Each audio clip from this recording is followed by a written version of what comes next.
Hey, it's Craig Syracuse, and welcome to another episode of Walk in Faith, the show where we go beyond the image and we discover who our guests really are. You might know them from TV, the big screen, or even the world of sports, but do we really know who they are as a person? Do we know what motivates them? Do we know what inspires them? Well, that's what we're here to find out. On today's episode, I had the opportunity to talk with actor Sam Worthington, Mario Lopez, Dr.Oz, as well as award-winning producer Devon Franklin.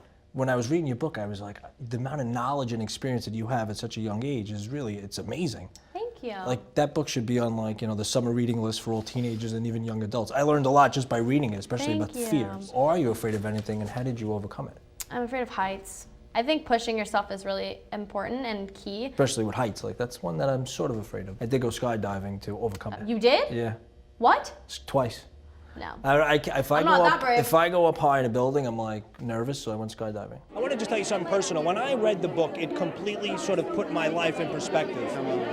How cool is that? It's funny. I told my priest that, and he said, "There's no way that," and I swear, there was so many scenes in that book that literally put my life in perspective. It's a human story. It's my story, and all I was trying to do is tell a real story for my kids. When your wife was diagnosed with leukemia, did that affect your faith at all?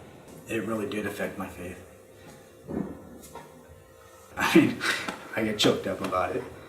But her getting diagnosed, I mean, it was just like, it was probably the biggest blow I've ever took. I always thought, like, oh, I got this amazing life. I traveled all over, and then, like, just having conversation with you, I'm like, oh, my life is boring. Like I said, the more you travel, the more you realize there are places you haven't been. Yeah. It's amazing. Because you got small towns everywhere. You meet someone, you say, oh yeah, I was here. They go, oh man, you were there? Did you go to that little, oh, I didn't go there. Oh, you gotta see that. And there's always some waterfall, some mountain, some You're gonna be the coolest, like, church. Old grandpa, just telling your grandkids, I hope so. I hope so. Like, I mean, I think half the time they're not gonna believe me. Did this film inspire you as a person, or has it changed you or brought you closer to your faith, or I think it to your family? calmed me down. I think it made me realize you don't have to be ashamed to say that you believe in God. I think that's, unfortunately, sometimes in this world it's a bit taboo. What is the one thing, if there's, say, the kids here or there's anyone out there that's sort of struggling with their faith or identity, what would you say to them? I would just say always go back to the cross. I feel like that's, what it's always been about, is just understanding how much we needed a Savior, and understanding that, without God, like, we can't do anything. How would you define sin? And have you ever been, I know you worked in Hollywood, have you ever been in a situation where you had to make decisions that went against your belief system? Yeah, I define sin as, an offense against God.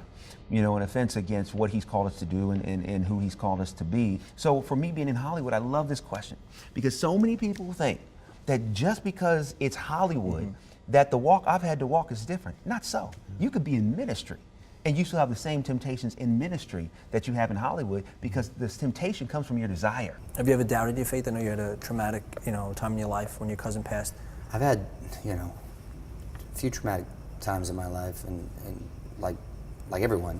I've never really doubted it. It's something you turn to, obviously, when times are tough, or at least I have, and I think you question why certain things happen, but that's why it's faith, because you can't see it, and you have to believe, and you have to know that it's all part of the plan. We have the ability to inspire and evangelize through our words and actions. Till next time, thanks for walking with us.